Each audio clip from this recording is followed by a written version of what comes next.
আসসালামু আলাইকুম ওয়া রাহমাতুল্লাহি ওয়া বারাকাতুহু। নাহমাদুহু ওয়া নুসাল্লি আলা রাসূলিল কারীম, আম্মা বাদ।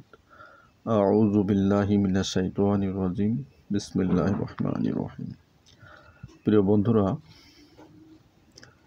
আপনাদেরকে আজকে কঠিন থেকে কঠিনতম দুটো গাছ সম্বন্ধে জানাবো ইনশাআল্লাহ। আল্লাহ পাক যদি তৌফিক দেন জানিয়ে দেবো ইনশাআল্লাহ। গাছ দুটো আমার হাতেই আছে। এই গাছ দুটো সম্বন্ধে কিছু আলোচনা আপনার সাথে করব। তার আগে আপনাদের কাছে আমার ছোট্ট একটা রিকোয়েস্ট, আমার চ্যানেলটি সাবস্ক্রাইব করবেন। চ্যানেলটি সাবস্ক্রাইব করলে তো আপনাদের কোনো ক্ষতি হয় না ভাই, আমার উপকার হয়। ভিডিওটি বেশি বেশি শেয়ার করবেন, একটু করে লাইক দিবেন। যদি কোনো সমস্যা বা কোনো অশান্তি মনে হয়, হিংসা বিদ্বেষ না করেন, একটু কমেন্ট করবেন। কমেন্ট করলে আপনি আমার পেজটার জন্য অনেকটা উপকার হয়। তাই কেউ হিংসা বিদ্বেষ না করে ভাই বন্ধু হিসেবে কমেন্ট করবেন, শেয়ার করবেন, লাইক করবেন, চ্যানেলটি সাবস্ক্রাইব করে দিবেন ইনশাল্লাহ। চলে এবার শুনুন। ভিডিওর গাছ সম্বন্ধে কথা বলার আগে আপনাদেরকে ছোট্ট একটি কথা আমি বলি। একটি প্রশ্ন এবং পাশাপাশি উত্তর দিয়ে দিচ্ছি আমি। কোন ব্যক্তিকে নিদ্রাকালে সাপে বাতাস করিত? যদি জানা থাকে কমেন্টে বলবেন, না জানা থাকলে আমার কাছ থেকে জেনে নিন। আল্লাহর ওলি ছিলেন হযরত মালিক বিন দিনার রহমাতুল্লাহ আলাইহি। ওনাকে নিদ্রাকালে উনি যখন ঘুম পড়তে তখন ওনাকে সাপে বাতাস করত। এবার আর একটা দিয়ে আপনাদেরকে, কোন ব্যক্তি খবরের নামাজ পড়ার অনুমতি পাইয়াছেন? উত্তর, হযরত সাবেদ বুনানি রহমাতুল্লাহ আলাইহি। এবার বন্ধুরা এক এক করে বলি। আমার হাতে দুটো গাছ, একটি গাছ আপনাদেরকে দেই।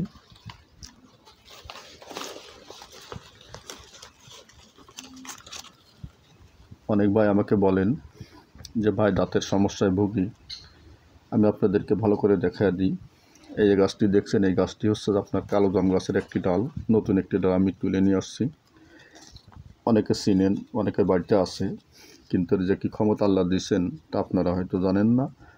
যদি জানেন ব্যবহার করেন না। অনেকে আলসামতি করে ব্যবহার করে না, কষ্ট হয়। তাই আলসামতি বাদ দিয়ে একটু কষ্ট করে ব্যবহার করবেন, দেখবেন যে আল্লাহ পাকের ভিতরে কতটা ক্ষমতা দিয়েছেন। এই গাছ থেকে কিছু ছাল সংগ্রহ করবেন। ছাল সংগ্রহ করে ছালের উপরে অংশটা কাইয়ে ফেলে দিবেন। ফেলে দিয়ে ভালো করে রোদ্রে দিয়ে গুঁড়ো করে নেবেন। গুঁড়ো করে নিয়ে কাছে শিশি অথবা বয়মে ভরে রাখবেন এই গুঁড়োটা। প্রত্যেক দিন রাত্রে যখন শুবেন, যাদের দাঁতের সমস্যা, যত বড় সমস্যা, আমি অতগুলো নাম বলবো না, হাজার সমস্যা আছে দাঁতে, কোনো কিছু লাগবে না। আপনি রাত্রে যখন ভাত তরকারি খাবেন, খাওয়া দাওয়ার পরে ভালো করে কুলি করবেন। কুলি করে এই গাছের ওই গুঁড়োর ছালটাকে নেবেন, মাজনের মতন করে দাঁতের সাথে আঙ্গুল দিয়ে দাঁতের সাথে ভালো করে একটু মাজনের মতন মাজন লাগায় আপনি ঘুম পড়বেন ঠিক ওই অবস্থায়। এই নিয়মে আপনি একদিন বাদে একদিন, অর্থাৎ সপ্তাহে 3 দিন করবেন। মাত্র 15টা দিন করেন, ইনশাল্লাহ আপনার দাঁতে যদি কোনো সমস্যা থাকে আপনি আমাকে কমেন্টে গালি দিন।